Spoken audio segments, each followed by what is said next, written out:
to talk about communication.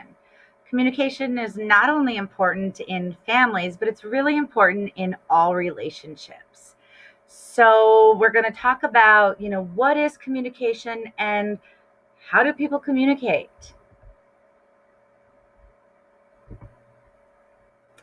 What I'm going to do, folks, is I will have obviously this PowerPoint with my video and my little commentary here, but then I'm also going to post just the PowerPoint too, because I have a lot of links on here. So then you can go and click on these links and do the videos and the test rather than sitting there and putting all these different links on too. So, um, I want you to watch this video. It's an old video of Abbott and Costello. It's called Who's On First? And it just kind of shows this. It's an old stand-up comedy routine of these two guys. And it's like a baseball themed comedy act of, who's on first? Well, the person's name is Who, and it's a miscommunication. Well, it just kind of shows like the breakdown of communication, how as you're watching this comedy act, watch it and you'll see how the conversation starts off, oh, well, let's talk about this baseball team. Okay. Well, tell me about the team. Okay. Well, who's on first? What's on second? And I don't know is on third. Well, then the other person's like, okay, well, wait, what? Who's on second? No. Who's on first? No. What? And then you're going to see over this whole act, the other person's getting so frustrated because their point's not getting across. And then the other person's getting mad because their question isn't getting answered. All right, that's that breakdown of communication. And we see this a lot in real life, right? We see it with children as they're growing up. Think of like toddlers. When they can't express what they want, what do? They get mad and they throw a temper tantrum or they cry and they have, a fit, right? So communication is a part of us from day one.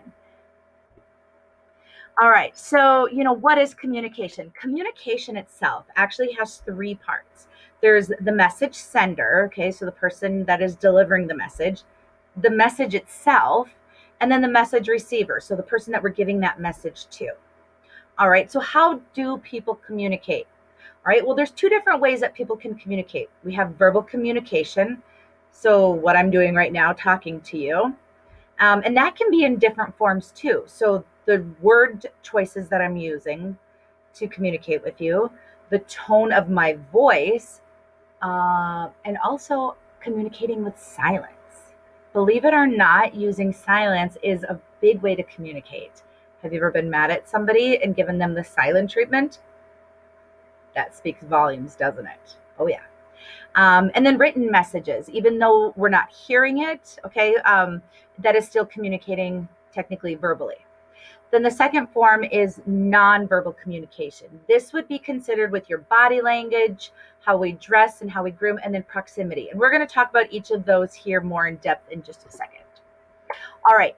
So, unfortunately, for my distant learners, you're not going to be able to participate in the speaker or in all these activities that we're going to be doing in class. And I apologize. My hybrid learners will be doing this activity in class. All right. So, some verbal communication. So, we have our word choices. All right. So, you can see here, we have two different scenarios like, oh, you're an idiot. All right. And you're an idiot, right? Same thing, but they have two totally different meanings. So if we're looking at the first picture of, it looks like a student taking a test. Okay. What is being communicated, do you think, there? All right. Probably that this person isn't understanding the test, right? And they're getting frustrated. All right. And then if we look down below with this kind of odd looking gentleman walking on this windowsill type thing, what do you think is being communicated there? You're an idiot, right? Somebody's probably meaning like, you're crazy. You're making a really bad choice. Okay. So the word choices that we're using. Now, my favorite thing to always use with people, I'm going to move myself here so I'm not in the way, is the tone of voice. I'm always telling my husband and my kids, it's not what you said, it's how you said it. So if you look at here from the movie Mean Girls, it's like, you're a great friend. This is, after Regina George is trying on a dress and it's too small, right? And her friends are kind of making comments and she's like, oh, just getting frustrated. She's being sarcastic. All right. She doesn't really mean that they're being a great friend right now. All right. So total sarcasm. Same words as what's being used down below, where we can see this lady is talking and she's smiling and she's saying, you're a great friend. She probably is being sincere, like, oh, you're such a great friend, right? Same words, totally different meanings. It all depends, right, on that tone. All right, moving on. Again, another activity, and I'm really sorry, distant learners. All right, so I mentioned just a little bit ago that silence can be a form of verbal communication. All right, talked about, when you're mad at somebody and how you give them the silent treatment, how that can convey a huge message, right? They pick up on that pretty fast, that you are not happy. Think about some other times when somebody has used silence as a way to communicate with you. How did that make you feel? All right, what were your thoughts? Have you ever used it with somebody? Okay, think about some of that. Let's talk about written message. Now, you guys probably don't do this too much, but like emails, text messages, snaps. I don't know what do kids do nowadays. I don't know, because I know you guys really don't even do text messages too much. But think of those. Look at the phrase below. No thanks, forget about it. What do you think that sender was intending for that receiver? Were they upset?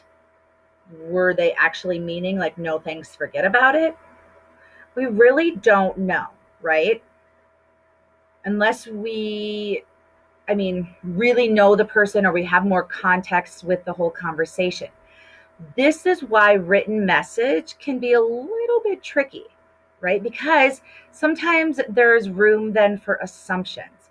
So when I have an email that I need to send out, and yeah, I know I'm old talking about emails, all right, but when I have one that I need to send out that's kind of like on a more on like a serious subject that I'm a little worried might be misinterpreted, I actually tend to do like a phone call. All right, because I want that person to hear the tone of my voice and to hear the words that I'm using. All right. Because let's say, for example, excuse me, let's say a student sends me something that is 2 weeks late. And let's say I reply, thanks, but why is it late? Right? They might think I'm like, oh, thanks a lot. Why is it late? I'm upset. All right. But I might just be really concerned. Like, why is it late? What was going on? Did something happen? I'm concerned about you. Those types of things. So I might make even a little video to record and send out like, hey, so-and-so got your assignment. So glad you got it done. But hey, what's going on? This isn't like you. Why was it late? A little concerned here. That type of thing. When in doubt, I like to do verbal messages, like actual verbal messages, so then we don't have any possible breakdowns in communication, which we'll be talking about here soon. All right, so barriers of communication. Like I was just saying, communication can break down so easily, right? We have the sender. Okay, so again, think about me. We have the message itself and then the receiver. Doesn't sound like it's that big of a deal that it should be that complex, but we're humans, right? And we can interpret things differently. And how you might interpret my tone might be different than what I was intending to send, right? Or again, looking at how I sent a written message, all of that. Again, another activity, sorry, distance learners. All right, so now we're going to talk about the message sender. So when a message sender is discussing things and they are dealing with things that might be a little sensitive, or we'll just go sensitive, all right? Or we'll just go with that. There's things that are called you messages, all right? So the definition of you messages, okay, it talks about they're totally ineffective because they're going to contain language that sounds abrasive, judgmental, condescending, or injurious to the self-esteem of the person confronted. All right, so let's say I'm upset with Miss Ambrosius, my coworker.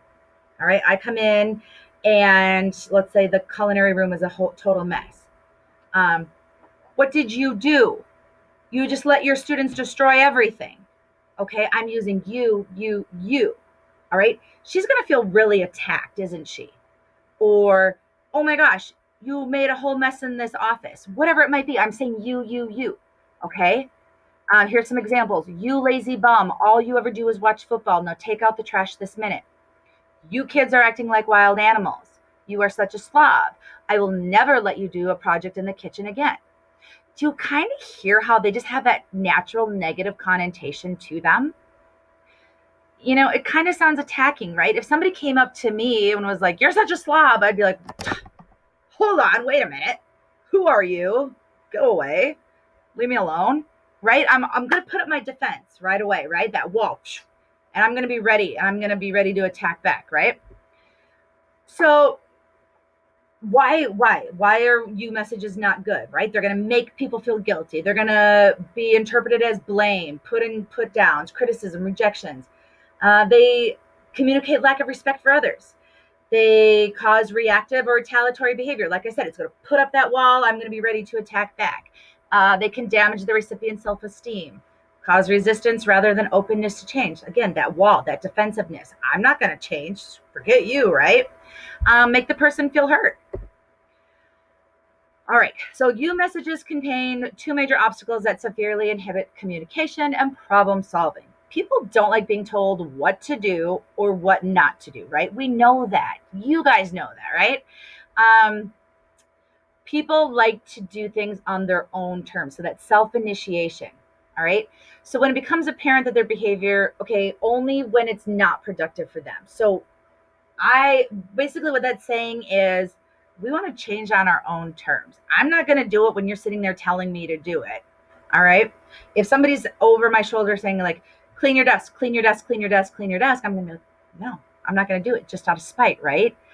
But if I realize it on my own, like, oh my gosh, I can't find anything on my desk, I'm losing students' papers and their assignments, probably should clean my desk. I might be able to find them. All right.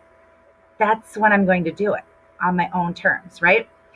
Um, it's also going to cause problems when the finger of blame is pointed. It communicates that they should feel guilty and awful. Well, nobody wants to feel guilty and awful. All right. So they're just not effective. Right. We can agree to that. So what can we do instead? We can do what's called I messages. I messages are used during those difficult times, like I talked about, those sensitive times. All right. When you need to assert yourself, you need to confront them. All right. And you're going to talk about some of those unacceptable behaviors. Okay. And you need to have a solution or a problem that needs to be maybe negotiated or resolved in some way. All right. So I messages are going to allow you to confront people in a positive way. It's going to allow for open, honest, and straightforward um, discussion about a person's unacceptable behavior. It's also going to avoid putting people on the defense. Okay, so it's going to keep that defensive wall from going up. It's going to help appeal people to help in that help solving the problem. All right, you're going to work together as a team. All right, rather than one person just sitting there telling you how it's going to be. All right, we're going to work together. And then it's going to communicate ownership of the problems. All right. So it's, it's not just going to be you're doing all of this wrong. You're doing all of this wrong. Okay. I'm doing some of this. You're doing some of this. And it's going to be kind of that we both have some ownership in this. Okay. So how do you do an I message? Okay. So you start off by saying, I feel, okay, state your feeling. When, state the situation. Because, all right, explain. I need, and then explain what you need them to do. All right. So here's some feeling words in case you need some feeling words. All right. Here's some examples. All right. A girl becomes angry when her sister borrows her favorite coat and returns it with stains and a tear. A you statement example would be, you ruined my jacket. Are you ever going to grow up? See how that's negative? An I statement would be, I am upset that my coat was damaged because I can't afford to replace it. I really appreciate it when things I loan out are taken care of. All right. You can see there's another example there. I don't want to keep talking and make this super long. So I'm going to move this here just so it's not in the way. If you wanted to practice I statements, on this slide, there's some examples that you could practice with. Just remember to use the I feel, when, because, and then the I need. Moving on, maybe. All right, so what's the point? Why am I going through all of this, right? Why do we need to discuss communication and family living? What's the big deal, right? Well, like I said, communication is key in every relationship, not just in families, right? We need to be good communicators. It's going to help you be successful in your jobs. It's going to help you be successful when you're dating and marriage and every day, right? So, being a good communicator helps you accept responsibilities, your ideas, your feelings, and understanding different points of views. You need to be open. Oh my goodness, why is this not going? Now we're going to move on to the third part, the message itself. Okay, so what can be kind of a, let's see, like an issue with the message itself? Okay, how could that have a breakdown in communication? All right, well, there's room for interpretation, like we kind of talked about with written message, selective attention, and then distraction. So let's talk about that. I know this is getting long, guys, but hang on, stay with me. I'm going as fast as I can. So misinterpretations, all right. I always think of like those old books that I read when I was a child, Amelia Bedelia, how she took everything so literal. Her boss would say, dress the chicken for dinner. Well, her boss meant get the chicken ready to be cooked for dinner. Well, Amelia Bedelia would make little clothes for the chicken, right? So if you look at this cartoon on the screen, it says, but you said to strip and wax the floor. Well, what did this, worker do? They stripped by taking off their clothes, and now they're waxing the floor. Kind of an embarrassing misinterpretation, right? So the message, like we said before, it can be misinterpreted. So to be an effective communicator, we want to make sure that our message doesn't get misinterpreted because, well, it can kind of lead to some sticky situations. All right. I kind of talked about something similar to this before.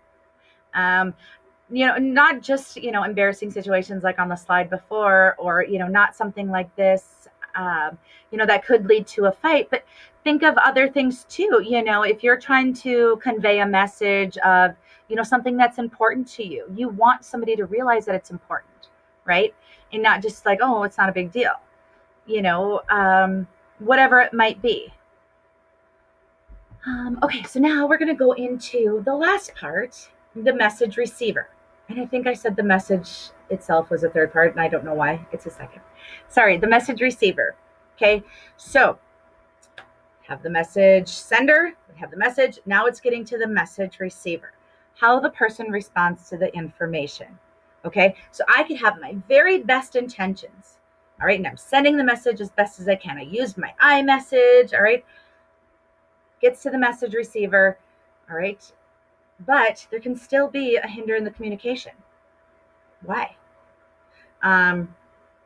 Maybe they don't respond. Maybe they're not paying attention. Maybe they're interrupting.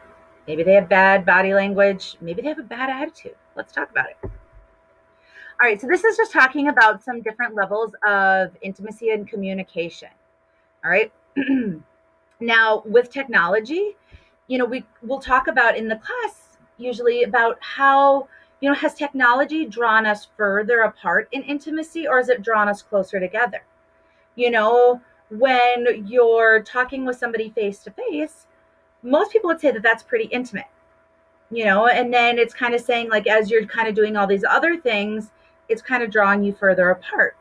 Now, some people your age might say, I disagree, Freddie. When I'm, snapping somebody, I feel closer to them and I feel more comfortable because talking face to face makes me feel uncomfortable. So I think it's all a matter of perspective. What are you more comfortable with?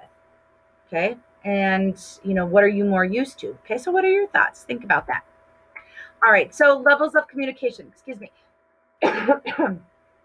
All right. You can see down here at the basic level, we have making small talk. All right. So this would maybe be what you do, if you're stuck in a room with somebody, in a meeting, whatever it might be. All right. Moving up to the next level, telling some facts. Maybe you have to, give a class presentation on, I don't know, celebrity families, right? Then the next one, we have some expressing some ideas. All right. So now you're in a small group and you have to share some things, right? Then going up, we're going to get a little bit more personal. We're going to start talking about some feelings. All right. Okay, that's making us a little bit more vulnerable. We're having to open up to people. Okay, are we going to open up to a complete stranger? No way. Usually not, right? That's usually not socially acceptable to tell a complete stranger our total life story. No. All right, so we usually kind of do that with people we know a little bit better. And then the very top would be being completely honest with somebody. All right, that's with people that we feel comfortable with, that we kind of known for a while. All right, so how well do you listen? All right, we're going to do a listening activity in class. What happened? Oh, okay. I don't know why there's an animation here. All right, so we're going to talk about reflective listening. What is reflective listening? All right, reflective listening is when the listener mirrors back the thoughts and or feelings the speaker is experiencing. The reason why a message receiver or the listener would want to do this is for a couple of reasons. It's going to ensure that they are hearing the message properly, so there's no miscommunications, no misunderstandings. All right, because if there is, okay, so if I'm repeating back, like, so what I'm hearing you say is, and then I repeat back, and if that's not right, then the message sender can be like, no, actually, and then they can correct me. But if I'm right, then they can say, yeah, and then they can continue on. All right. All right, so ways that you can do that reflective listening is say, are you saying, you seem, all right, so if they're talking like, oh, you seem really frustrated about that. Is that fair to assume? Yeah, I am. Okay, keep going, right? And like I said, if the listener is wrong, the speaker can, restate it in a different way to help them understand. All right, so active listening also is to ask questions. All right, so not with a yes, no, or one word answers. Okay, you want to, um, uh, oh my goodness, you want to use appropriate eye contact, because if you're looking off like this as someone's talking to you, what does that kind of tell them? That maybe you're not really interested, or you have, I don't know, somewhere else to be, or you're just, I don't know, not paying attention. But when you're looking at the person and giving them your eye contact, it means that you're fully engaged and that you are interested in what they have to say, and that you care, right? Just kind of doing, a little nod as they're talking. It, if we're doing this, we don't want to do that. That's a bobblehead. But just kind of doing a little nod. All right. Again, it's letting them know you're listening, you're understanding. And if you don't understand, it's okay to be like, oh, well, I'm a little confused on that. Could you clarify that? Right. If I cross my arms when someone's talking, that's kind of, it closes me off. And sometimes people can misinterpret that as a defense, right? If somebody's talking, especially about something that's a little heated, and I do this, they might kind of like freeze up and think, oh, she's getting defensive. All right. Or if I were to cross my legs or my arms. So body language is really important to watch.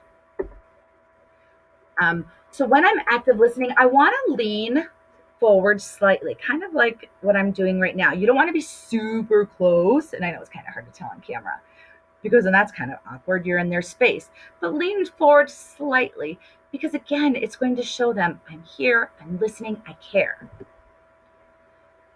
And, show some facial expressions. If I'm talking to somebody and they're just like this, am I boring you? Do you even care? Are you even listening? All right. And if you're going to, respond with things like, oh, yeah, okay. If you're just like, yeah, all right. See the difference? Ooh, change. Oh no, what happened?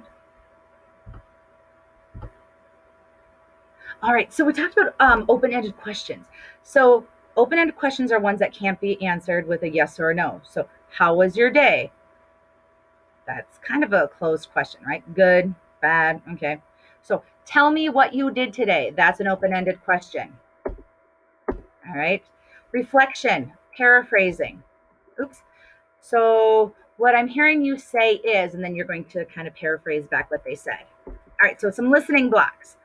Why people sometimes stop listening and they don't hear the whole message.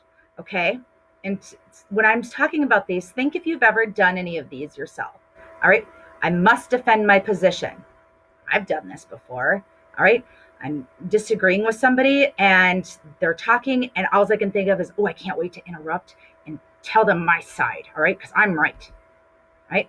I'm looking for an entrance into the conversation, especially when I'm in a group and it's like, oh, I have something I want to share to the group and it's really important. Let me in the conversation. All right. I don't have time to listen to you. I have 4 kids at home, and I have some that just never stop talking, and it's like, right? And I kind of do the and then all of a sudden they're like, "Great, thanks, see you later," and I'm like, "Oh, what did I just agree to?" Right? Not good. I already know what you have to say. Okay. If I already assume that I know what you're going to say, or I know the answer, or whatever, I might just kind of tune you out, but that might not always be the case. I know what you should do. So if someone's, excuse me, if somebody is, let's say, talking about a problem they're having with their significant other, and I was like, oh, I told you to get rid of this creep a long time ago, blah, blah, blah, but I'm thinking this, right? I might kind of tune out what they're saying because I have already told you to get rid of this person, and that's what I'm going to tell you again as soon as you let me tell you here. Okay, so now you guys are going to practice. We'll kind of switch through this. Oh, so sorry. Oh, that's a listening quiz. All right, so now we're going to move into nonverbal communication. All right. The most important thing in communication is to hear what is not being said. And we've kind of talked a little bit about what nonverbal communication already is. All right. So in what ways can we communicate with others without the use of words? Again, oh my goodness, we've already talked about that, right? What are we doing with our face? What are we doing with our body? All right. Our nonverbal communication contributes to about 55% of what we communicate. Oh, I'm having the hardest time with my computer today, gang. All right, so let's look at these different body languages. Let's look at these different facial expressions, right? And, oh, move me here. Let's look at some of these, the way we dress and groom. Now, we're not going to analyze every person here, but the way we groom and the way we dress, we do communicate something. All right, so let's look here. If we look at this gentleman here, what is he trying to communicate, do you think? Maybe that his looks are important to him because he looks pretty well groomed, that he's into fashion because he looks like he's wearing pretty name brand clothes, right? So he probably cares about himself. Now, if we were to go over here to this gal, all right, some people would assume that maybe she's lazy, she doesn't care about herself, she doesn't really have a lot of self-respect because she is overweight, okay? But maybe that's not the case, all right? This gentleman here, maybe people would assume that he's dirty because he has dreadlocks, okay? Maybe some other people would think that he's trying to communicate that he's hip, like a hipster, all right, because he has the dreadlocks. All right. This lady up here, all right, maybe what is she communicating? That she's into fitness, all right? She has the fitness gear on, she's stretching, she has her little headphones on. Okay, what are these people communicating? And then move this. What are you communicating with your style and your grooming techniques? Okay, right now I know I'm communicating that I need to go home and go to bed, all my makeup is off, and I need a shower. All right. Another way of nonverbal communication is territory. All right. We, believe it or not, kind of stake our territory, not like dogs do where they pee on things. All right. But look at this guy here in this picture. Now, I don't think we probably have really done that, but some of us, like spread coats out or, put bags on things. I've done that. Or like this girl, I've done that before too. Right. We kind of stake our claim on territory. Okay.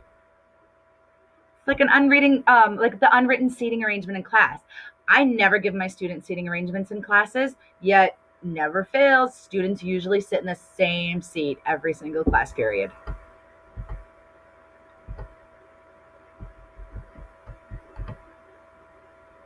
All right, proximity. All right. How close are you standing next to somebody? The closer you are to somebody, the more comfortable you feel with them. Usually, the closer you tend to stand with them. The less you know them, usually the further apart you are going to be from them. So let's look at this. Oh, heavens. Let's look at this diagram here. Okay, move this bar again. If you look in this outer ring, this is kind of what would be the proximity for the public, people we don't know. So think of like on a subway or a public bus. All right. Then we're moving into the social zone. All right. That would be like at a party or at school. Okay. Personal zone. All right. Those would be maybe classmates, some friends, those types of things. Intimate zone. All right, family members, significant others, that type of thing. Best friends. Now you can go to the next one. All right. Some genders, there's some different communication um, differences with different genders, I guess you could say. So, women have been known to smile more, they've been known to be more emotional. Women tend to prefer more eye contact, use more facial expressions. Women tend to use more qualifiers like, oh, don't you think? More intensifiers like, oh, that's awfully, beautiful. Those types of things.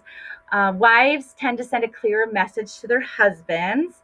They tend to be more sensitive and responsive, and husbands may not reply at all or sometimes tend to withdraw. And wives usually tend to set the emotional tone in a family.